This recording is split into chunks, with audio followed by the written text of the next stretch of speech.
बिहार जय राधा माधव कुंज बिहारी।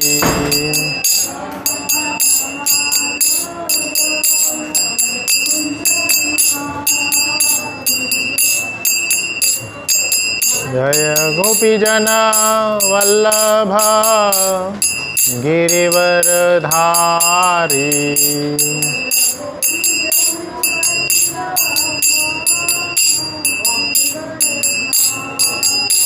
जय गोपीजन वल्लभ गिरिवरधारी।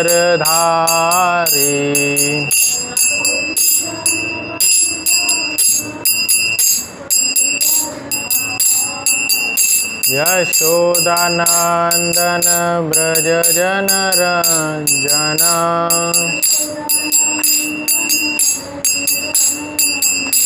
यशोदानंदन ब्रज जनरंजन।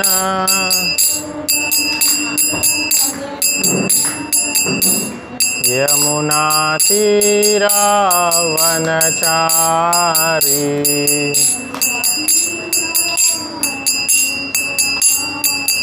यमुना तीरावनचारी।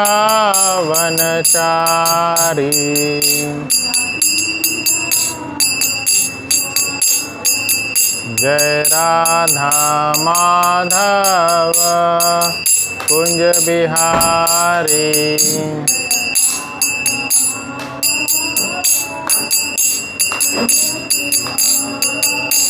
हरे कृष्ण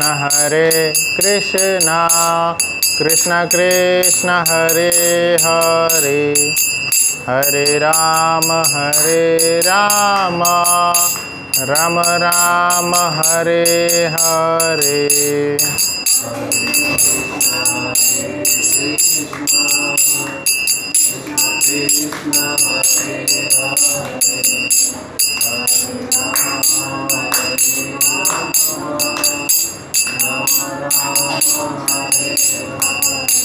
हरे कृष्ण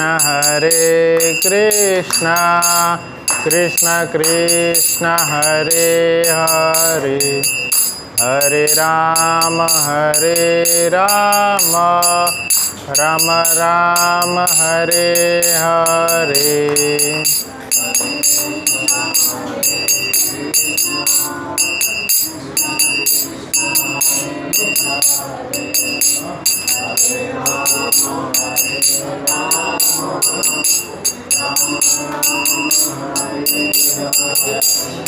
हरे कृष्णा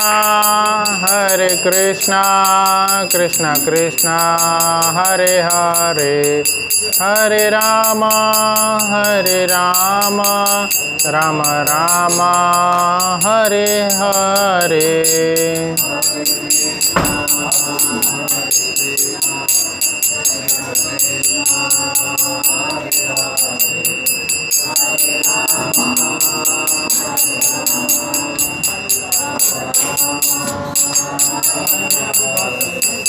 जय श्री श्री राधा मदन मोहन की जय, श्री श्री गौर निताय की जय, श्रील प्रभुपाद की जय।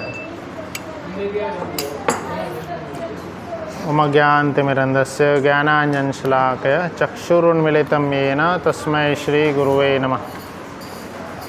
जय श्री कृष्ण चैतन्य प्रभु नित्यानंद श्री अद्वैत गदाधर श्रीवासादि गौर भक्तवृंद। हरे कृष्ण कृष्ण कृष्ण हरे हरे, हरे राम राम राम।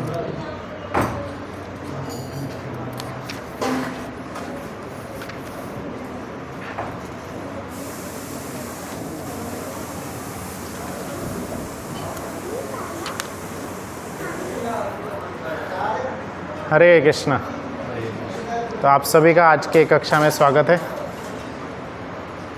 तो प्रत्येक शनिवार की तरह इस बार भी हम लोग भगवद गीता का अध्ययन करेंगे। भगवद गीता के महात्म्य में एक बहुत सुंदर सा श्लोक बोला गया है, आप सब लोग इसका दोहराइए। भगवद गीता क्यों पढ़ना चाहिए, इसके महात्म्य में यहाँ पे बताए हैं। यह भगवद गीता के स्टार्टिंग के पेज में लिखा हुआ है। आप भगवद गीता का अगर स्टार्टिंग का पेज निकालेंगे तो उसमें देख सकते हैं, है ना। तो इसका आप श्लोक है, आप सब लोग दोहराइए। सर्व उपनिषदो गावो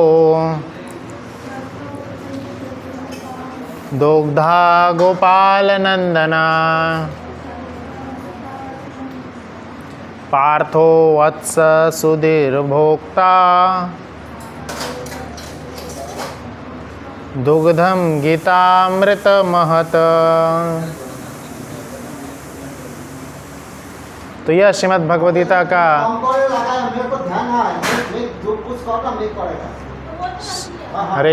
हरे कृष्णा। तो ये श्रीमद् भगवद गीता के इस कक्षा में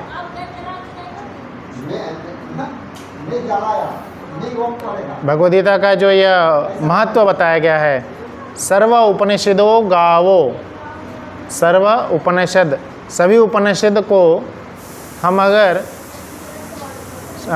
गाय समझेंगे, गावो, सभी उपनिषद को कंक्लूजन, है ना। सभी ज्ञान का सार जो है उपनिषद में लिखा गया है। उपनिषद, पुराण, वेद, इनमें लिखा गया है। शास्त्र इन्हीं को बोला जाता है। तो इन शास्त्रों को अगर गाय समझेंगे, और आगे बोलते हैं दुग्धा गोपाल नंदना, तो गाय का जैसे दुहन होता है, दूध निकालते हैं, तो वैसे ही अब इन उपनिषद को हमने गाय समझे हैं। तो इन उपनिषद का अगर कंक्लूजन, सार निकाल रहे हैं, दूध निकाल रहे हैं, तो कौन निकाल रहा है? दुग्धा गोपाल नंदना, गोपाल स्वयं भगवान श्री कृष्ण इसका दूध निकाल रहे हैं, सार निकाल रहे हैं। और पार्थो वत्स सुधीर भोक्ता, पार्थ जो कृष्ण है, कृष्ण के द्वारा जो अर्जुन सुन रहे हैं, तो अर्जुन जो है वत्स, वत्स अर्थात बछड़े के रूप में इसको सुन रहे हैं। वत्स सुधीर भोक्ता, है ना। और उसके बाद लिखे दुग्धम गीतामृत स्नानम। तो इसी प्रकार से अर्जुन वत्स के रूप में पहली बार बछड़े का दूध पी रहे हैं, या उपनिषद जो गाय के रूप में उसका सार ग्रहण कर रहे हैं। और अब उपनिषद का जो सार है, तो जैसे दूध जो है बछड़े के लिए पूरा नहीं होता है, बछड़ा उसको लेता है और बाद में पूरा जो है मनुष्य के लिए होता है। तो उसी प्रकार से अर्जुन के बहाने, अर्जुन के माध्यम से गीता का यह दिव्य ज्ञान हम मनुष्य जाति को कृष्ण ने दिए हैं। हमारा जो आर्ट ऑफ लिविंग कैसा होना चाहिए, कैसे रहना चाहिए, कैसे संस्कार होने चाहिए, कैसे बोलना चाहिए, क्या करना चाहिए, सारे चीज़ें जो है भगवद गीता के इन श्लोकों में कृष्णा में स्वयं अच्छे तरह से खुद ही होकर के सिखाए हैं। परम भगवान श्री कृष्ण द्वारा बोला गया, यह खुद उन्होंने ही बोले गए ये श्लोक हैं। तो डायरेक्ट इंस्ट्रक्शन है कृष्ण भगवान के। तो इसी श्रृंखला में हर शनिवार को जैसे हम करते थे, तो 9वें अध्याय पर हैं हम लोग अभी। 9वें अध्याय पूरा टोटल भगवद गीता में 18 अध्याय हैं, 700 श्लोक हैं। 18 अध्याय का जो सेंटर वाला पार्ट है 9वां अध्याय, आज हम उसकी चर्चा कंटिन्यू करेंगे। तो पिछले क्लास में हम लोग 26वें श्लोक तक हम आ गए थे। 26 और 27 ये 2 श्लोक तक हमने किए थे, और 26 और 27 श्लोक के आगे हम लोग करेंगे, पर ये 2 श्लोक को फिर से दोहराएंगे, फिर आगे बढ़ेंगे। तो 26 श्लोक से आज हम चर्चा शुरू करेंगे, 9वें अध्याय का 26 श्लोक। 9वां अध्याय जो है इसका शीर्षक है परम गुह्य ज्ञान। परम गुह्य ज्ञान, सबसे ज़्यादा सीक्रेट नॉलेज। तो अभी तक पहले ये 9वें अध्याय में यह गीता का ज्ञान सीक्रेट कैसे है, क्या फ़ायदा देगा हमें एक भगवद गीता का ज्ञान, और भगवद गीता कृष्ण जो बोल रहे हैं, तो कृष्ण इस 9वें अध्याय में ऐसा क्या डिक्लेयर कर रहे हैं जो कि वो सबसे ज़्यादा सीक्रेट है। तो इसके ऊपर चर्चा हुई है। और उसी श्रृंखला में भगवान बताए हैं, कृष्ण बताए हैं कि उनको कैसे प्रसन्न किया जा सकता है। कृष्ण अपने आप को प्रसन्न करने का तरीका बता रहे हैं।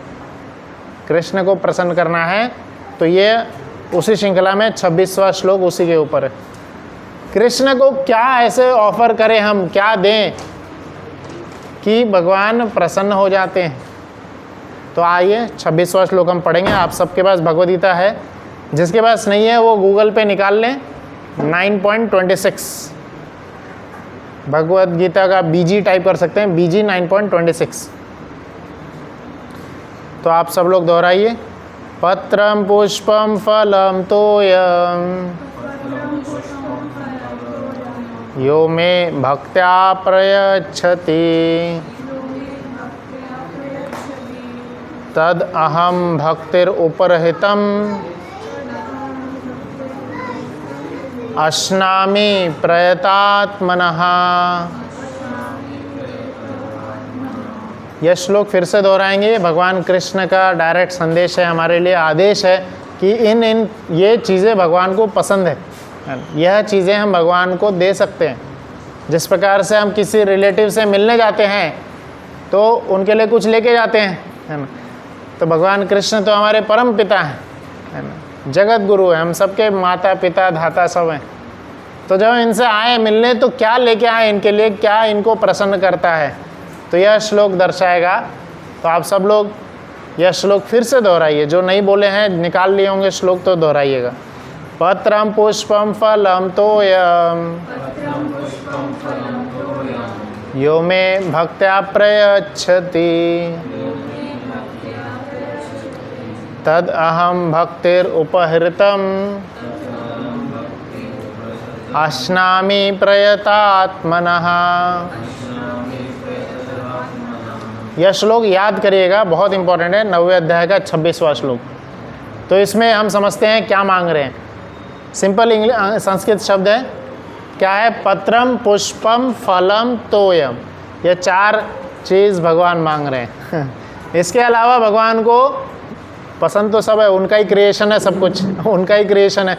पर इसके अलावा वो बोल रहे हैं कि और कुछ एक्स्ट्रा ऑफ़र उनको नहीं अच्छा लगेगा। लोग तो कुछ भी लाके ऑफ़र कर देते हैं। एक बार मैं एक जगह पे क्लास कर रहा था कि हम जो भी अपने कार्य में लगाएं, अगला श्लोक वही आएगा। 27वां श्लोक भगवान बोल देंगे कि जो लाना है लेके आओ, चिंता नहीं। इसमें क्या सिर्फ 4 बता रहे, ये 4 मुझे पसंद है, पर उनको ये रियलाइज़ हुआ कि कलयुग की जनता तो एकदम ही मूर्ख है। जहाँ लिखा है थूकना मना है वहीं थूकेंगे, जो नहीं करने का लिखा है वही करेंगे। तो इसलिए 27वें श्लोक में बोलेंगे भगवान, जो कर रहे हो सब कुछ मुझे ऑफर करो, चल जाएगा, मैं एडजस्ट कर लूँगा। कृष्ण ने अपनी पसंद इस श्लोक में बताए, बाकी हमारे लिए 27 श्लोक भी है, 27वां भी है। तो यह हमारे लिए कृष्ण अपनी पसंद एग्जैक्टली बता रहे हैं कि क्या हमें ऑफ़र करना चाहिए। तो यह जब मैं एक जगह पे क्लास ले रहे थे, मैं पुजारी सेवा भी उस समय करता था, पुजारी नहीं थे उस समय मंदिर में। तो अगले ही दिन जब मैं पुजारी सेवा ही कर रहा था, एक व्यक्ति था, वो अपने बॉक्सिंग ग्लोव्स लेकर के आ गया। प्रभु जी, ये भगवान को भोग लगा दीजिए, भगवान को स्पर्श करा दीजिए। वो पैकेट था, पैक था, वो सील मतलब ऐसे गिफ्ट रैप था। मैं बोला ठीक है लगा देता हूँ, क्या है इसमें? बोले बॉक्सिंग ग्लोव्स है। बोला ये क्यों लगाना है भगवान को? बोला कोई नहीं, आप लगा तो दीजिए। बोला ठीक है। भगवान के चरणों में स्पर्श कर दिए और तुलसी माला फिर उसको स्पर्श करके दिए। और फिर वो उनसे पूछे अब इसका क्या करोगे? बोला मैं बॉक्सर हूँ। फिर अब ये बॉक्सिंग ग्लोव से जिसको भी मारूंगा भगवान का प्रसाद मिलेगा सबको। तो श्लोक का कुछ अपने मन से अर्थ नहीं निकालना है। ये अपने मन से निकाला हुआ अर्थ है, अपने मन से अर्थ नहीं निकालना है। इसमें क्लियर बता रहे हैं, पत्रम अर्थात ग्रीन लीफी वेजिटेबल्स भगवान पसंद करते हैं, हमें भी वही खाना चाहिए। ये पत्ते से रिलेटेड कुछ भी। पत्रम पुष्पम फ्लावर्स, फलम तोयम। जब भी हम भगवान से मिलने आए, फल अर्थात सारे फ्रूट्स हम जानते हैं, तोयम अर्थात लिक्विड पानी, कोई भी जूसेस हो सकते हैं। तो यही हमें ग्रहण भी करना चाहिए, यही हमें भोग भी लगाना चाहिए, और यही भगवान ग्रहण करते हैं। पत्रम पुष्पम फलम तोयम, ये आसानी से सब लोग लेके आ सकते हैं। इतना आसान है, कोई भी व्यक्ति इस संसार में ऐसा नहीं है कि उसके लिए ये 4 चीज़ अनअफोर्डेबल होगा, वो अफोर्ड ही नहीं कर सकता। पानी तो कोई भी अफोर्ड कर सकता है। जब आए मंदिर में छोटा सा एक पानी का पैकेट लेते हैं, भगवान आज आपके लिए। पत्ता ही तोड़ के कहीं से लेते हैं, पत्रम पुष्पम फलम, है ना। फूल, जैसे हम किसी अपने प्रियजन से मिलने के लिए जाते हैं, गेट वेल सून बोलते हैं, तो एक बुके लेके जाते हैं। तो भगवान जगन्नाथ जी के लिए एक बुके क्यों नहीं ला सकते? फ्लावर ला सकते हैं। जगन्नाथ जी से मिलने आए, एक फ्लावर लेके आइए, है ना, या पत्ता ही लेके आइए। फल आजकल बहुत गर्मी का सीजन चल रहा है भगवान जगन्नाथ जी से प्रेम करना है तो उनके लिए कुछ ऐसे फ्लावर्स लेके फ्रूट्स लेके आ सकते हैं।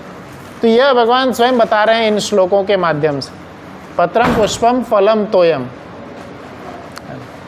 और ऐसा नहीं है कि हाँ हमने क्लास में सुने तो ये ठीक है, ला करके रख लीजिए वहाँ पे, है ना, और क्या चाहिए बोलो, और क्या चाहिए, और सुनाओ, सब ठीक है ऐसा नहीं। क्या भाव से हमें समर्पित करना है, हमारा मन स्थिति कैसा होना चाहिए, वो अगले लाइन में बता रहे हैं। क्या है? यो में भक्तया प्रयच्छति। 4 चीज़ बताए, अब इसमें बोल रहे हैं यो में भक्तया, भक्ति भाव से भगवान ग्रहण करते हैं। प्रयच्छति अर्थात ग्रहण करते हैं। कैसे? भक्ति भाव से भगवान ग्रहण करते हैं। ऐसा नहीं कि उसी का इंतज़ार था भगवान को और उसके लिए ही बैठे हुए थे, है ना। कृष्ण अपने आप में स्वतंत्र हैं, स्वराट हैं और संतुष्ट हैं, हर पल संतुष्ट हैं, किसी की ज़रूरत नहीं है कृष्ण। हमें भगवान की ज़रूरत है, हमें ज़रूरत है कि भगवान हम पे प्रसन्न हो, है ना। पर हाँ, जैसे कुआं, प्यासा जो है, प्यासे को कुएं के पास आना चाहिए, है ना। पर आज युग में कुआं जा रहा है प्यासे के पास, तो इसलिए बताया जा रहा है, सिखाया जा रहा है। भगवद गीता के बारे में तो जानते नहीं है, इसलिए हर घर घर में यह गीता का श्लोक हमें पाठ करना चाहिए, जानना चाहिए, है ना। जैसे आजकल जैसे हमारा व्हाट्सएप है, फेसबुक है, इन सब के माध्यम से इन श्लोकों का प्रचार करिए, इस ज्ञान का प्रचार करिए। क्या है कृष्ण को प्रिय है, जगन्नाथ जी को क्या प्रिय है, तो वही चीज़ क्या है? पत्रम पुष्पम फलम तोयम यो में भक्त्या प्रयच्छति। भक्ति भाव से यह देना चाहिए। और आगे लिखे तद अहम भक्तिर उपाहृतम। उपाहृतम का अर्थ है अर्पित करना, अर्पित करना है ना। ऐसा नहीं कि हम बहुत बड़े दानी हैं और हम दे रहे हैं, है ना। देने वाले भी कृष्ण हैं और लेने वाले भी कृष्ण ही। हमें क्या करना है? माध्यम बनना है। जिस प्रकार से गंगा जल को गंगा में ही अर्पित करके, गंगा जल को ही गंगा में अर्पित करके हम गंगा की पूजा आराधना करते हैं, तो उसी प्रकार से भगवान के द्वारा दी गई शक्ति, कला, सामर्थ्य, वही चीज़ उनको वापस दे करके हमें उनकी आराधना करनी चाहिए। यही समझना चाहिए जो हमारे में बुद्धि है, शक्ति है, ये किनकी वजह से? क्या हम अपने आप से कुछ भी अर्जित कर पा रहे हैं? कई लोग ऐसे घमंड करते हैं ना कि हमने अपने बल पे कुछ किया है। अपने बल पे तो हम अपना हाथ भी नहीं उठा सकते। कई सारे ऐसे डिसीजेस हैं, पार्किंसन डिसीज़ है, पोलियो हो जाता है, और कितने ही सारे पैरालाइज हो जाता है ना। तो उसके बाद शरीर पे हमारा कंट्रोल ही नहीं रहता है। इसका मतलब यह शरीर नहीं हमारा है और न ही शरीर में होने वाले चेंजेस पे हमारा कंट्रोल है। तो ये भगवान के द्वारा दी गई हमें गिफ्ट है, जो उन्हीं की सेवा में लगाना है। और अगर कोई आगे पूछे, प्रभुपाद जी से एक बार पूछे थे किसी ने कि क्या भगवान सही में ग्रहण करते हैं? कई समय पहले यह मूवी भी आई थी, प्रश्न उठाया जा रहा था कि भगवान के ऊपर दूध चढ़ाना, भगवान को फल चढ़ाना क्या ज़रूरत है? इससे अच्छा बाहर गरीबों को दे देंगे या लोगों को दे देंगे, है ना। एक गरीब को देंगे, दूसरा आपके सिर पे नाचेगा, फिर मुझे भी दो। ये उसी प्रकार से हो गया जैसे कि पेड़ के हर तने को मैं पानी डाल रहा हूँ। पेड़ के हर तने को पानी डालते बैठेंगे, हमारा पूरा दिन गुजर जाएगा, पेड़ में हर जगह पानी नहीं पहुँच पाएगा। पेड़ में अगर पानी देना है, हर तने तक पानी पहुँचाना है, तो रूट्स, जड़ों पे पानी दे देना चाहिए, सब जगह पानी पहुँच जाता है। जैसे बाहर आप इवन बांटना ही चाहते हैं, बाहर ही बांटना चाहते हैं प्रसाद, तो उसको प्रसाद के रूप में बांटें। बाहर ही लोगों को ही बांटना चाहते हैं, पहले वो आकर के भगवान को अर्पित करें और फिर वो ले जाके बांटें, ताकि जो लोग ग्रहण करेंगे उनमें कर्म नहीं लगेगा। हम जो भी चीज़ ग्रहण करते हैं एक छोटा सा एग्जाम्पल के साथ इसको समझाना चाहूँगा। जैसे एक व्यक्ति है, उस व्यक्ति को अपने घर में कबर्ड बनाना है। केस स्टडी है एक बता रहा हूँ, आप इसका आंसर है क्वेश्चन एंड में पूछूंगा, आप बताइएगा। एक व्यक्ति है, सपोज हमारे राहुल जी है ना, राहुल जी को घर में कबर्ड बनाना है ना, अलमारी जो होता है अलमीरा। तो उसने क्या किया कि वो गए कारपेंटर को सब सामान दिए, लकड़ी भी खरीद के दिए, बोले नहीं हमारा कबर्ड एक अलग ही लकड़ी से बनेगा। लकड़ी भी ला के दिए और डिज़ाइन भी बता के दिए, इस डिज़ाइन का बनाना है। कारपेंटर बोल रहा था ये डिज़ाइन का मैंने कभी नहीं बनाया, तो बता के भी दिखा दिया, आधा बना के दिखा दिया और पूरी बुद्धि दी कैसे बनाना है। तो लकड़ी भी दिया, सामान भी दिया और भी एक्स्ट्रा जो चाहिए, डिज़ाइन भी बताया, तरीका भी बताया बनाने का। और उसके बाद बोला ठीक है समझ गया, मैं बना दे। और फिर जो राहुल जी हैं चले गए बाहर। अब कारपेंटर लग गया काम में। अब कारपेंटर काम करते करते जब उसने फाइनली बना दिया, उसको वो कबर्ड इतना पसंद आ गया क्या डिज़ाइन से इतना बढ़िया कबर्ड बना है, उसने वो कबर्ड किसी और को बेच दिया। किसी और को दे दिया, उसने किसी और को दे दिया, मतलब खुद ही इस्तेमाल किया, उससे खुद भोग कर लिया उसने, किसी और को दे करके एक्स्ट्रा मोल में जो भी पैसा आया रख। और फिर कई दिनों के बाद जब हमारे राहुल जी आ रहे हैं, पूछ रहे हैं कारपेंटर से किधर है कबर्ड मेरा, किधर है। और फिर वो क्या करता है, अब उसने तो दे दिया था किसी और को, उसके मन में लालच, लड्डू फूट रहे थे। तो अब इधर वो झूठ बोलता है, बहाने बनाता है कि कल दे देंगे, परसों देंगे, और अंत में वो कभी नहीं लाया कबर्ड। और फिर जब अब राहुल को क्या करना चाहिए, कारपेंटर कबर्ड दे नहीं रहा है और टालते ही जा रहा है, कबर्ड का सी भी नहीं दे रहा है, कुछ भी वापस नहीं कर रहा है, सब रख लिया उसने। क्या करना चाहिए राहुल को, कौन बताएगा? हमारे राहुल जी बता। हाँ, चारों विधि अपना करके अपना कबर्ड लेंगे ही लेंगे। छोड़ेंगे थोड़ी, है ना। और कोई बोलना चाहेंगे क्या करना चाहिए? अगर नहीं दे रहा है, सब अपनाने के बाद भी नहीं दे रहा है, भगवान के ऊपर छोड़ देना चाहिए। अच्छा। जब नहीं दे और कोई? प्रभु जी आप बताइए। हाँ, ज़्यादा तो लोग नहीं छोड़ते हैं, प्रैक्टिकल बताइए। जब नहीं दे रहा तो क्या करेगा? जब नहीं दे रहा तो नहीं दे रहा, मरेगी वो तो केस करेंगे। हाँ, ये हुई प्रैक्टिकल वाली बात। केस करेंगे, पुलिस को बताएंगे, है ना, सब तरीका अपनाने का प्रयास करेंगे कि भाई अपना सामान निकाले, है ना। तो यह केस स्टडी से हमें यह रिजल्ट मिला कि अपनी चीज़ अगर किसी और के पास रह गई है तो उसको लेने के लिए हर एक व्यक्ति बहुत प्रयत्न करता ही है। तो यहाँ पे इस केस स्टडी में जो राहुल है वो कौन है? परम भगवान श्री कृष्ण है। भगवान ही है। और कारपेंटर कौन है? कारपेंटर हम लोग हैं। हम भगवान से कुछ इच्छा चाहते हैं, कुछ चाहते हैं, या भगवान हमारे द्वारा कुछ करवाना चाहते हैं, है ना, हमारे द्वारा वो कुछ करवाना चाहते हैं। तो भगवान हमें सामान भी देते हैं, वो बनाने का कला भी देते हैं, सब प्रकार से सिखाते हैं। बुद्धि तो भगवान ही दे रहे हैं, सिखा भी वही रहे हैं, सब कुछ वही कर रहे हैं। और जब वापस बात आती है रिटर्न करने की, रिटर्न करने के नाम पे हम कारपेंटर वो जो है राहुल को कुछ नहीं दिया। कारपेंटर क्या बोल रहा था? बहाने बता रहा था। तो उसी प्रकार से हम भी वैसे ही करते हैं, बहाने देते हैं, कल परसों तरसों नरसों और अलग अन्य कई सारे कारण बताते हैं कि हम भगवान के पास वापस न जाएं, जाना ही नहीं पड़े। शास्त्र में 2 पक्षी का उदाहरण बताया जा रहा है।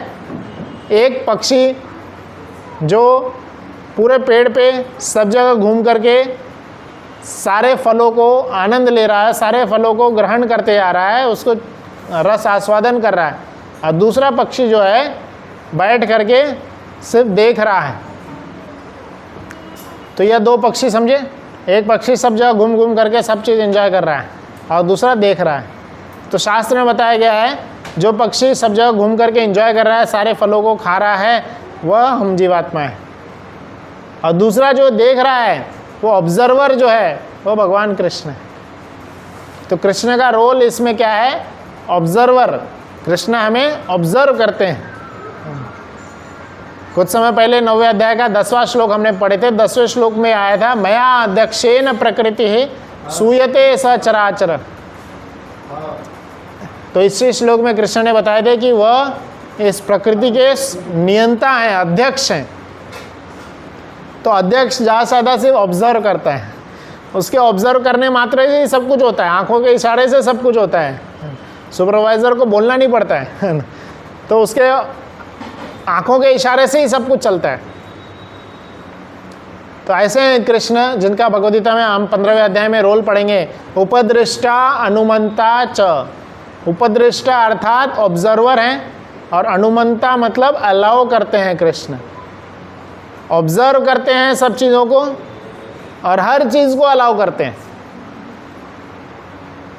हम सभी जीवात्माओं के पास में छोटी सी फ्री विल है, मतलब हम जो करना चाहें कर सकते हैं, किसी प्रकार का हमारे ऊपर दबाव नहीं है।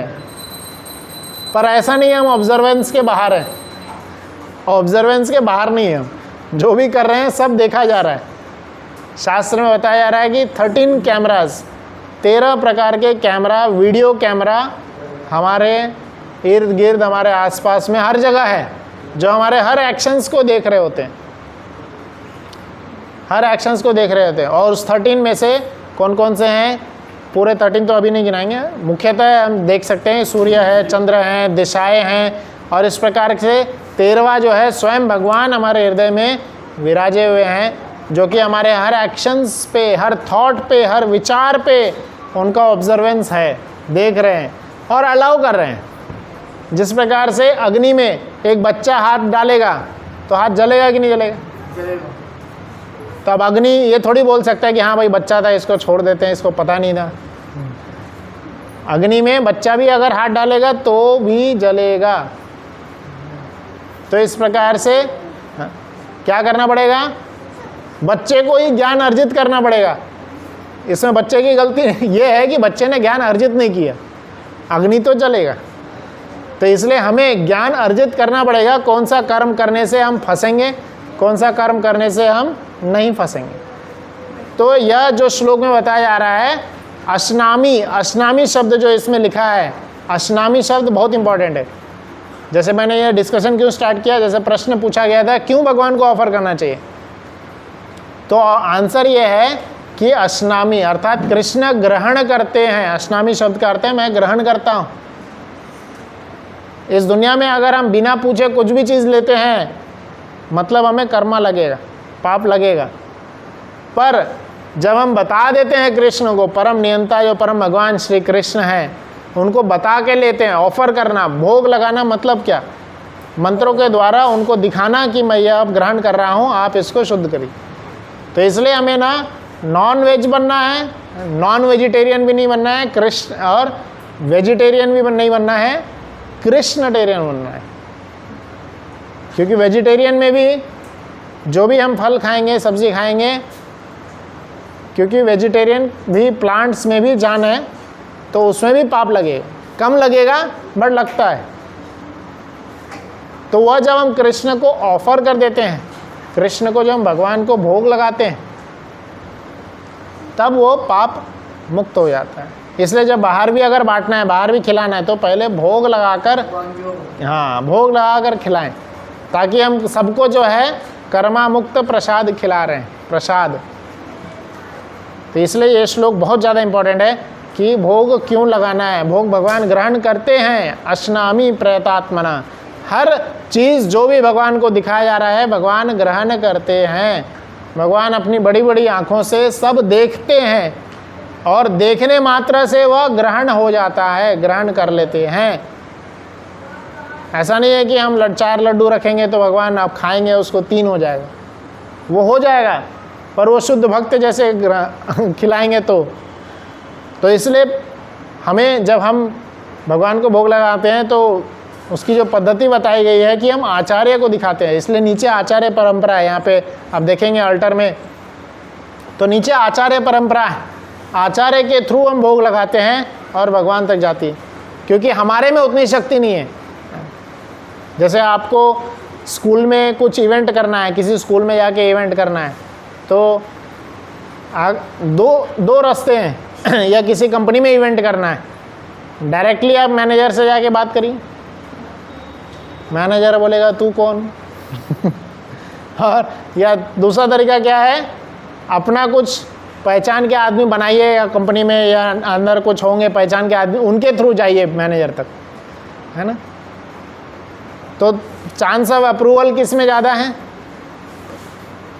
हाँ, दूसरे इसमें ना, पहचान के थ्रू जाएंगे तो उसमें ज़्यादा, नहीं तो पहले इसमें डायरेक्टली हम जाएंगे तो कोई अप्रूवल का चांस नहीं है, कम है। हो सकता है भगवान दयावश कर दे अप्रूवल, बट कम है। तो वह जो जिसके माध्यम से आते हैं वो आचार्यगण हैं, जो पहले से ही उच्चतम कोटि के भक्त हैं, तो उनको हम वर्शिप करते हैं, उनको हम भोग लगाते हैं, और वो भगवान को भोग लगाते हैं, और इस तरह से भगवान ग्रहण करते हैं। अब हम अपने घर में कैसे रख सकते हैं? हमारे जैसे आप जिनको गुरु मानते होंगे या उनको कर सकते हैं, या कुछ नहीं तो आप इधर आ रहे हैं, श्रील प्रभुपाद जी को गुरु मानते हुए श्रील प्रभुपाद जी को ऑफर करते हैं, और भगवान श्रील प्रभुपाद जी का एक फ़ोटो भगवान के बगल में रख सकते हैं, प्रभुपाद जी को ऑफर करते हुए भगवान को ऑफर करें, है ना। तो प्रभुपाद कुछ भी खा रहे हैं, कुछ भी घर में इवन पानी पूड़ी भी बनाए हैं, वह भी भगवान को भोग लगाएं इसलिए हम तुलसी माला पहनते हैं कि इस गले से नीचे एक दाना तक नहीं उतरेगा जो भगवान को भोग लगाया हुआ नहीं है ना। जैसे कुत्ता होता है, कुत्ता वही चीज़ खाता है जो उसका मालिक देगा, मालिक नहीं देगा तो कुत्ता नहीं खाता है। ऐसे ऐसे एग्जाम्पल देखे गए हैं कि अगर मालिक कहीं बाहर चला गया, कुत्ता उपवास कर करके प्राण त्याग दिया छोड़ दिया उसने शरीर, खाया ही नहीं, क्योंकि उसके मालिक ने दिया ही नहीं। तो ऐसा होना चाहिए कि हम भगवान कृष्ण के दास हैं, और उनके द्वारा भोग लगाने के बाद ही हम खाएंगे, नहीं तो नहीं ग्रहण करेंगे। स्वयं राम जी के समय में ऐसे एक भक्त थे जो रोज़ भगवान राम जी को जाके देखते थे, उनके जो उनका दरबार था द्वार में जा कर के देखते थे, और फिर उसके बाद जा कर के अपना नित्य कर्म करते थे, पूजा करते थे, आराधना करते थे और कुछ खाते थे। कुछ समय के लिए जब राम जी बाहर चले गए थे, तो यह जितने समय तक राम जी बाहर थे उतना समय उपवास किए इन्होंने। तो ऐसा एकनिष्ठ भक्ति होनी चाहिए भगवान कृष्ण के प्रति, तभी तो प्रसन्न होंगे वो, इतना आसान थोड़ी है। तो मुख्यतः क्या भोग लगाना चाहिए? पत्रम पुष्पम फलम तोय। अब अगर हमसे नहीं हो रहा है तो आगे क्या करें? अगला श्लोक पढ़ेंगे, 27वां श्लोक। यत् करोषि यदश्नासि यज्जुहोषि ददासि यत् तपस्यसि कौन्तेय तत्कुरुष्व मदर्पणम्। तो यहाँ पे बहुत सुंदर बता रहे हैं, कोई इसका अर्थ पढ़िए, इसका एक बार अर्थ पढ़िए। हे कुंती पुत्र, तुम जो कुछ करते हो, जो कुछ खाते हो, जो कुछ अर्पित करते हो या दान करते हो, और जो भी तपस्या करते हो, उसे मुझे अर्पित करते हुए कराओ। तो पिछले इसमें स्पेसिफिकली बताए 4 चीज़, अब इसमें ओपन छोड़ दिए, वही जो खिलाना है खिलाओ। जो भी कुछ खाते हो, यत् करोषि अर्थात जो भी कुछ करते हो। आप कहीं घूमने जा रहे हैं, अपने घर में लड्डू गोपाल जी आपके ओनर हैं, आप घर के ओनर नहीं हैं। क्या एग्जाम्पल है कि जो घर में आप रह रहे हैं आपका नहीं है, ओनर आप नहीं है? कोई बोलना चाहेगा? कैसे हम मान सकते हैं कि मैं इस घर में सपोज रह रहा हूँ, हम बाहर लेबल लगा के रखे हैं कि ये घर मेरा है, रजिस्ट्री भी करा के रखे हैं कि ये मेरा घर है, पर मैं यहाँ पे बोल रहा हूँ कि कृष्ण का घर है, तो कौन सही है? कैसे कैसे? क्योंकि घर यहीं रह जाएगा, हम चले जाएंगे। अगर हमारा घर होता तो हम लेके जाते, ये मेरा बुक है, मैं यहाँ पे आया हूँ, तो मैं जब जाऊँगा यहाँ से तो मैं लेके जाऊँगा घर लेके जा सकते हैं। तो हमारा नहीं है वो, हमारा शरीर भी नहीं है, कुछ भी नहीं है, ठीक है। तो इस शरीर के माध्यम से हम जो भी कर रहे हैं, जिसने हमें दिया है उसको ऑफर करना चाहिए, उसको बता के करना चाहिए। तो यही कृष्ण यहाँ पे बता रहा है, यत करोषि, जो भी कर रहे हो, जहाँ भी जा रहे हो, अपने ओनर जो है बता के जाओ मालिक को। यहाँ पे हमारे मालिक जगन्नाथ जी हैं, हम उनके लिए मंदिर बना रहे हैं। तो हम जैसे होता है कहीं बाहर जाते हैं तो जगन्नाथ जी के लिए करते हैं, जगन्नाथ जी को बता के आते हैं। आपके घर में जो है लड्डू गोपाल आपने रखे होंगे, भगवान कृष्ण रखे होंगे, यही जगन्नाथ जी बलदेव रखे होंगे, तो उनको बता के चाहिए। इसलिए यहाँ श्लोक बताया गया, इसका श्लोक यही है, हर कार्य हमें भगवान को बता के करना है। यत करोषि, जो भी कर रहे हैं सब भगवान को अर्पित करते हुए करना है। जैसे कई लोग पूछते हैं कि भक्ति मतलब संन्यास ले लेंगे, सब कुछ छोड़ देना है, तो यह श्लोक क्लियर बता रहे कृष्ण, कुछ छोड़ना नहीं है, सब करते रहना है। गृहिणी है, अपने घर के कार्य करते रहने ही है। जो प्रभु जी जॉब के लिए जा रहे हैं, जॉब करते ही रहना है, सब कार्य करते रहने हैं। सिर्फ क्या करना है, इन्फॉर्मेशन देना है सबको, सारे कार्य का इन्फॉर्मेशन कृष्ण को देना है। हमें क्या है, एक इंग्लिश में एक शब्द आता है कि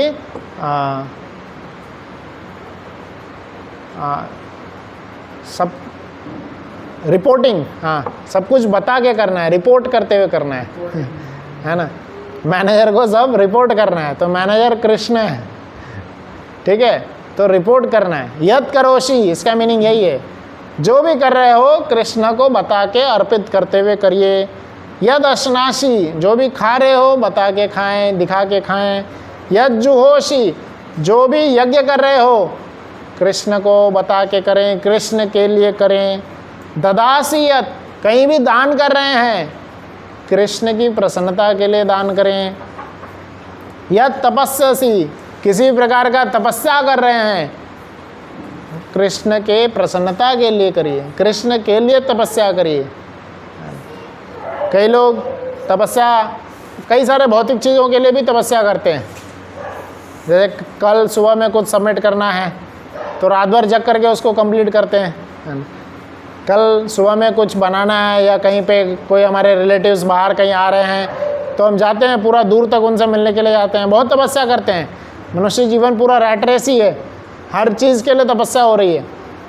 सिर्फ क्या है, तपस्या करने के बाद जो तपस्या का फल है वो हम ही भोग ले रहे हैं। तपस्या का फल भगवान को देना है, भगवान के नाम करना है, उनको अर्पित करना है। Everything belongs to Krishna but we have forgotten that. We have to get realised, हमें वो रियलाइज करना है और अर्पित वापस करना है। कौन्तेय तत्कुरुष्व मद अर्पणम, क्लियरली कृष्ण बता रहे हैं मद अर्पणम, मद अर्थात कृष्ण को अर्पण करना है। ठीक है, तो यह है गीता का ज्ञान। जब हम आ रहे हैं रेगुलर क्लासेस में सुन रहे हैं तो इसको अपनाना भी है। यह श्लोक को प्रभुपाद जी ने इसका बहुत सुंदर सा तात्पर्य दिए हैं। इसमें क्लियर इसको और बता रहे हैं, मेरे हेतु करना है, अर्पित करने को और ज़्यादा क्लियर बता रहे हैं। हेतु अर्थात कॉज, हमारा जो कार्य कर रहे हैं उसका रिजल्ट जो है, कॉज क्यों कर रहे हैं, वो कृष्ण की प्रसन्नता के लिए होनी चाहिए, ना ही अपने परिवारगणों के लिए या अपने घर संपत्ति के लिए। परिवार ठीक है होंगे, फाइनल कॉज होंगे, बट कृष्ण के नाम से करना है। कृष्ण, हम सब परिवारगण भी हैं जो कृष्ण की सेवा में, तो इसीलिए ऐसे ही विचार मन में रखना है कि कृष्ण की प्रसन्नता के लिए कर रहा हूँ और जो इसका रिजल्ट आएगा भगवान के प्रसाद के रूप में ग्रहण करें। तो अगर इसका रिजल्ट अच्छा नहीं आता है ना, तो क्या, तो अगले श्लोक में बता रहे हैं कि जैसा भी रिजल्ट रहे भगवान को ऑफर करिए पहले, और जैसा रिजल्ट रहे, अच्छा बुरा, जो भी भगवान आपके हम भगवान हमारा पास्ट, प्रेजेंट और फ्यूचर सब जानते हैं। पास्ट भी जानते हैं, प्रेजेंट भी जानते हैं और फ्यूचर भी। तो उस हिसाब से हमें क्या देना चाहिए वो बराबर देते हैं। तो इसलिए 28वां जब हम श्लोक पढ़ेंगे इसमें वही बता रहे हैं। पढ़िए, शुभाशुभ फलम फलम एवं मोक्ष से कर्म बंधन है, संन्यास योग युक्तात्मा विमुक्तः माम उपास्यसि। इसका अर्थ है इस तरह तुम कर्म के बंधन तथा इसके शुभ अशुभ फलों से मुक्त हो जाओगे। इस संन्यास योग में अपने चित्त को स्थिर करके तुम मुक्त होकर मेरे पास आ सकोगे। तो जैसे अभी थोड़े समय पहले ही मैंने बताया था, क्यों कोई भी चीज़ भगवान को भोग लगाना चाहिए? क्यों? कोई याद है? कोई बोलना चाहेंगे? अभी मैंने क्या कारण बताया था क्यों भोग लगाना चाहिए? कर्म नहीं लगेगा। यही इसी श्लोक में बता रहे हैं भगवान कि कोई भी चीज़ हम भगवान को अर्पित करेंगे तो क्या होगा? कर्म के बंधन से फ्री हो जाएंगे। महाभारत के युद्ध में दुर्योधन भी युद्ध लड़ रहा था, अर्जुन भी युद्ध लड़ रहा था, बट दुर्योधन के युद्ध लड़ने का दोनों पूरा एफर्ट दे रहे थे, 100% दोनों दे रहे थे, बट युद्ध लड़ने का जो उद्देश्य था वह क्या था? हेतु जो था, कारण जो था, दुर्योधन लड़ रहा था मैं कुर्सी पे बैठूंगा, मैं एंजॉय करूंगा, मैं राजा बनूंगा और जो भी प्रॉफिट लॉस होगा वो मेरा होगा, मैं लाभ करूंगा उसका। पर अर्जुन भी युद्ध लड़ रहा था और मिलने भी अर्जुन को ही वाला था, थोड़ी कृष्ण को आके बैठने वाले थे सब अर्जुन को ही मिलने वाला था, बट हेतु क्या था? हेतु था कि मैं कृष्ण के लिए कर रहा हूँ, भगवान ने बोले हैं युद्ध करने इसलिए मैं युद्ध कर रहा हूँ, भगवान की प्रसन्नता के लिए कर रहा हूँ, और जो भी इसमें प्रॉफिट लॉस होगा कृष्ण देंगे, कृष्ण बराबर उसका ध्यान रखेंगे और मुझे जो जैसा मिलना है मैं स्वीकार करूँगा। आपको याद होगा पहले के ज़माने में कैसेट आता था, एक कैसेट, पुराने समय में कैसेट है ना, तो कैसेट में 2 रील होती थी।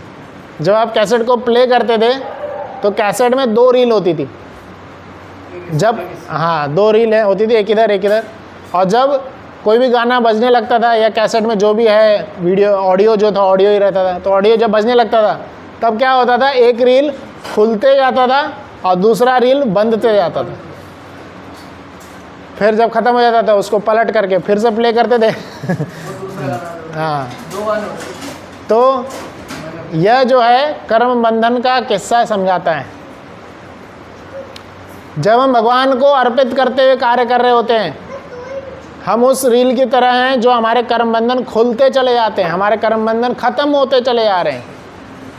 और अगर हम भगवान को ऑफर करके नहीं पा रहे हैं या नहीं कर रहे हैं या भगवान को नहीं बता रहे हैं, अपने ही इंजॉय किए जा रहे हैं, अपने ही धुन में मस्त हैं, शास्त्र के को फॉलो नहीं कर रहे हैं, तो दूसरे रील की तरह हैं जो कि उसमें बढ़ते चले जाएगा, कर्म बंधन बढ़ते चले जाएगा। मनुष्य जीवन हमें मिला है, इम्पोर्टेंट बोला जाता है ना, क्यों इम्पोर्टेंट है? क्योंकि इस मनुष्य जीवन में ही हम कर्म बंधन को कम कर सकते हैं। लोग बोलते हैं ना खाली हाथ आए थे खाली हाथ जाएंगे, क्या ये सच है? हाँ, और कोई? हाँ बोलिए। खाली हाथ जाएंगे, खाली हाथ जाएंगे, पर अपने कर्म साथ लेके जाएंगे ना। यही है, हाथ तो खाली होंगे बट इनविजिबल कर्मा का बड़ा सा पिटारा में भी ऐसा हो सकता था। जब हम जन्म लिए थे पिटारा छोटा सा था हमने ऐसे ऐसे कर्म कर लिए तो कि मृत्यु तक में कर्म का पिटारा बहुत बड़ा हो गया और कई सारे हमने कर्म अपने ऊपर ऐड कर लिए। तो इसलिए मनुष्य जीवन इसलिए इम्पोर्टेंट है क्योंकि हमें क्या करना है? कर्म बंधन, क्या लिखा है कृष्ण? कर्म के बंधन से मुक्त होते जाओगे। जो भी शुभ अशुभ जो भी फल मिलेगा उसको स्वीकार करना है भगवान के प्रसाद के रूप में और आगे बढ़ना है। तो कर्म के पिटारे को छोटा करना है, कम करना है, ताकि हमारा नेक्स्ट जीवन और ज़्यादा दुखदायी ना बने और ज़्यादा कष्टदायी ना बने। वो दुख और कष्ट कर्म के बेसिस पे ही होते। तो इसलिए हमें ये जन्म का तो हो ही गया, बट अगला जन्म हमारा कष्टदायी ना बने, इसलिए कर्म के पिटारे को कम करते जाना है। जो भी हम कर रहे हैं यत करोषि, जो भी कर रहे हैं भगवान को अर्पित करना है, जो भी खा रहे हैं भगवान को खिला के खाना है, जहाँ भी जा रहे हैं जो भी खरीद रहे भगवान की प्रसन्नता के लिए कार्य करने हैं, तब ही कर्म।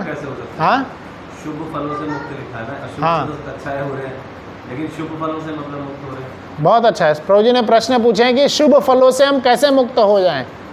जैसे हमें 10 करोड़ का कहीं से प्रॉफिट मिल गया, लाभ हमें मिल गया, बहुत बढ़िया लाभ मिला है हमें, तो सीधा आकर के भगवान को बताना है, रिपोर्टिंग बताना है। इम्पोर्टेंट क्या है? Reporting is important. Reporting is important. भगवान मुझे इतना फ़ायदा मिला है और आप मेरी परिस्थिति जानते हो, मुझे इस जगह पे पैसे लगाने हैं। आप लगा दीजिए, कौन रोक रहा है आपको? जहाँ भी लोन है, जहाँ भी लगाना है, जो भी करना है, उन पैसों को लगाइए। पर उस कारपेंटर की तरह ना बनना है जो कि राहुल का सारा सामान ले लिया और उसको ठेंगा दिखा दिया, है ना। कारपेंटर की तरह नहीं बनना है। हाँ, कर्मों वाला फल नहीं है ना। एक होता है कि हम जो कर्म करते हैं वो फल मिलते हैं, कुछ कर्म के भी शुभ फल मिलते हैं, कुछ के अशुभ फल मिलते हैं जो कर्म ज्यादा कर्म होता है। हाँ, तो ये वो वाला फल नहीं है ना कि जब मैं अच्छे कर्म करते तो शुभ फल मिल रहा है। हाँ, वही अच्छे कर्म के फल या बुरे का अच्छा या बुरा फल जो भी हमें मिल रहा है, फल को बस भगवान को बताना है, अर्पित करना है, भगवान के नाम पे करना है, यही है। और जो भी उसका रिजल्ट मिला वो हाँ, वही हमें दे देना है कि आपकी वजह से ही हुआ। आज मैं जो कुछ भी हूँ कृष्ण आपकी कृपा से हूँ। अहंकारवश ये नहीं मानना है कि मैं अपने बल पे खड़ा हुआ, अपने बल पर हूँ, कुछ नहीं हूँ अपने बल पर। मैं जो भी बोल पा रहा हूँ, ये भगवद गीता का ज्ञान भी मैं बोल पा रहा हूँ, कृष्ण की कृपा से बोल पा रहा हूँ। कई सारे सिंगर्स होते हैं, गाते हैं बहुत बढ़िया, और लोग आके उनको बोलते हैं क्या गाया आपने, वो भी बोलते हैं हाँ बहुत अच्छा गाया मैंने। अगले दिन आइसक्रीम खाते हैं, गला ठंडा पड़ जाता है, नहीं गा पाते। क्यों? गला उनका था। भगवान की, कृष्ण की कृपा थी इसलिए गा रहे थे, कृष्ण की कृपा है इसलिए बोल पा रहे हैं। हर पल यह ऋणी रखना है, ऋणी है हम भगवान की, कृष्ण की कृपा पे ही हम जीवित हैं। वो अलाउ कर रहे हैं इसलिए हम कुछ बोल पा रहे हैं, कुछ कर पा रहे हैं, कुछ सुन पा रहे हैं, कुछ देख पा रहे हैं। और वो हमें हमेशा रियलाइज्ड रहना चाहिए, हमेशा भगवान के सामने आकर के बताना चाहिए, बोलना चाहिए, पर्सनल रिलेशनशिप रखना चाहिए।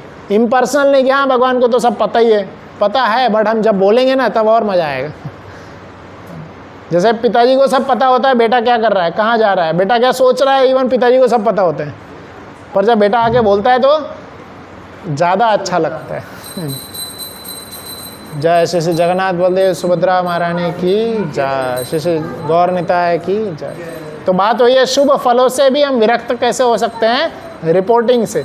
भगवान को आके रिपोर्ट करना है और इस प्रकार से हर प्रकार के फलों से हम मुक्त हो पाएंगे, कर्म बंधन से फ्री हो पाएंगे। नहीं तो कर्म बंधन बढ़ते चला जाएगा और उसको ख़त्म करने का कोई और तरीका नहीं है ना। तो खाली हाथ आए थे, खाली हाथ अगर जाना है तो कर्म बंधन को कम करना होगा। वो कैसे कर्म होगा? यत करोषि, भगवान को अर्पित करते हुए, कृष्ण के नाम को अर्पित करते हुए, कृष्ण के लिए करना है, कृष्ण की प्रसन्नता के लिए करना है। और अगर सपोज हम कृष्ण की प्रसन्नता के लिए करेंगे, कृष्ण को सब अर्पित कर देंगे, तो क्या ऐसा होगा, गलती से भी ऐसा हो सकता है कि कृष्ण हमें कुछ उसका लाभ ना दें? या अगर उल्टा केस, जैसे मैं अभी सुन लिया आपने कि ऑफ़र करना है, और अगर हमने नहीं किए ऑफ़र, हमने भगवान को ऑफ़र नहीं किए, तो क्या कृष्ण बुरा मान जाते हैं? यहाँ पे कृष्ण ज़बरदस्ती बोल रहे हैं कि ऑफ़र करो करो करो। इसका मतलब क्या, अगर हम ऑफ़र नहीं करते तो भगवान बुरा मान जाते हैं क्या? तो अगले श्लोक में बता रहे हैं वही, आप सब लोग पढ़िए, बहुत इंपॉर्टेंट है श्लोक। इसके बाद हम लोग एंड करेंगे।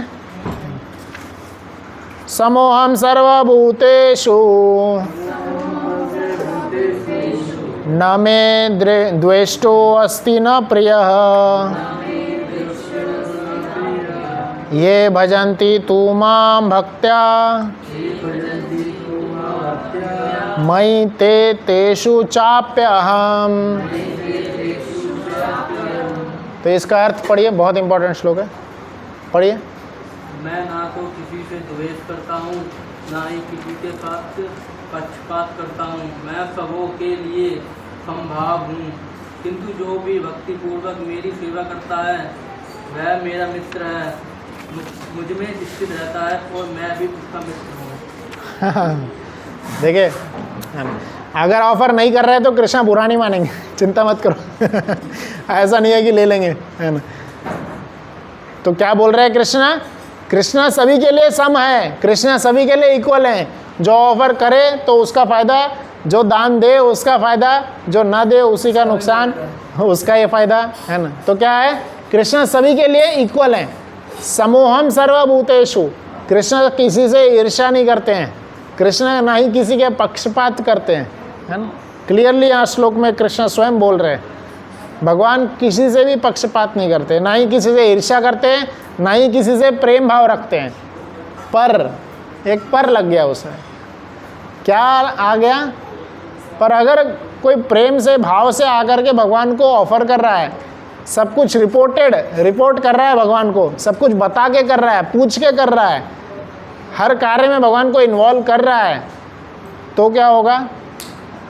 वही लिखा है, किंतु जो भी भक्त भक्ति पूर्वक मेरी सेवा करता है वह मेरा मित्र बन जाता है वह मेरा सखा बन जाता है और कृष्ण उनके प्रिय हो जाते हैं। अब आप बताइए, सबसे धनवान, सबसे शक्तिशाली, सबसे सुंदर, सबसे ऐश्वर्यशाली व्यक्ति के अगर हम प्रिय बन जाएं, अगर हम उनके मित्र बन जाएं, तो कुछ नुकसान होगा। जैसे हम किसी के, कोई हमारा अगर मित्र बहुत शक्तिशाली है तो हम घमंड से घूमते ना, हाँ तो जानता है मेरा दोस्त कौन है ना। हाँ, तो यहाँ पे कृष्ण जो कि 7 दिन 7 रात तक गोवर्धन उठा के रखे थे, इतने शक्तिशाली भगवान, इतने ऐश्वर्यशाली, इतने ज्ञानवान, इतने धनवान भगवान के अगर प्रिय बनना है तो क्या करना है? सब कुछ भगवान को अर्पित करके करें, तभी भगवान के प्रिय बन पाएंगे। और अगर नहीं करेंगे तो भगवान कुछ ऐसा नहीं है कि गलत आपके साथ करेंगे। समोहम सर्वभूतेषु, कृष्ण सभी के साथ सम है, सभी के साथ बराबर है ना। तो हमारा एक कर्तव्य बनता है कि हम भगवान को ऑफर करें सब चीज़। यह इस श्लोक में है, तो यहाँ पे हम अंत करेंगे। टोटल आज भी ज़्यादा नहीं, बहुत इंपॉर्टेंट श्लोक थे, 4 ही श्लोक हो पाए। 26 से चालू करके यह जो श्लोक है 29 तक हमने लिए हैं। अगले क्लास में 5 श्लोक बच रहे हैं इस अध्याय में, 30वें श्लोक से 34वें श्लोक तक, वो अगले क्लास में करेंगे। तो इस श्लोक में मुख्यतः हमने ये चर्चा की है कि भगवान को क्या क्या ऑफर करना चाहिए। पत्रम पुष्पम फलम तोयम। तो अगले श्लोक में भगवान बोल रहे हैं, यार जो भी कह रहे हो सब अर्पण करो सब अर्पण करो, ठीक है। तो यद करोषि यद अश्नासी। और फिर अगले श्लोक में भगवान बोल रहे हैं कि क्यों ऑफर करना चाहिए, क्यों? कर्म बंधन से फ्री होने के लिए। तो हमारा ही फ़ायदा है, ऑफ़र करेंगे तो हमारा ही फ़ायदा है ना।